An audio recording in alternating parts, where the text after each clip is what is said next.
আল্লাহ পাক তৌফিক দান করুন। ইনশাআল্লাহ আজকের লেকচার যাদের কানে যাবে, আমরা যদি না খেয়েও মরে যাই, আল্লাহ পাক না খেয়ে মারবেন না ইনশাআল্লাহ। রিজিক আছে, খাবো ইনশাআল্লাহ।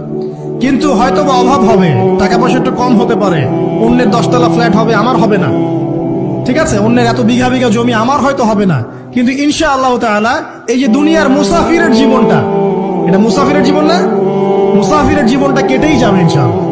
কাটবে না? যে কোনো ভাবে কেটে তো যাবেই ইনশাআল্লাহ। এই যে পরকালের জীবনটা একটা চেতনার শক্তি, জানেন, দুনিয়াতে যত বাধা বিপত্তি আসুক, গাল মন্দ খান, গিবত তহমত খান, কষ্ট হোক, নির্যাতন হোক, একটা বিষয় মনের মধ্যে শান্তি দেয়। কি শান্তি? যে এই দুনিয়ার জীবনটা তো আর চিরস্থায়ী নয়, এটা তো আর সারা জীবন থাকবে না। ইনশাআল্লাহ এই অবস্থা আস্তে আস্তে পরিবর্তন হয়ে যাবে। ফাইন্না মাআল উসরি ইউসরা, পরকালে ইনশাআল্লাহ পাবো, দুনিয়াতে না পেলে কি হয়েছে, পরকালে পাবো ইনশাআল্লাহ। যুবক ভাই, এসব জেনা ছেড়ে দেন, আল্লাহ রাব্বুল আলামিন আপনার জন্য হুর রেখেছেন জান্নাত, ইনশাআল্লাহ পাবেন ইনশাআল্লাহ। এটা ছেড়ে দেন, সুদ ছেড়ে দেন, আল্লাহ পাক আপনার জন্য হাউজে কাউসার রাখছে ইনশাআল্লাহ, ঠিক আছে।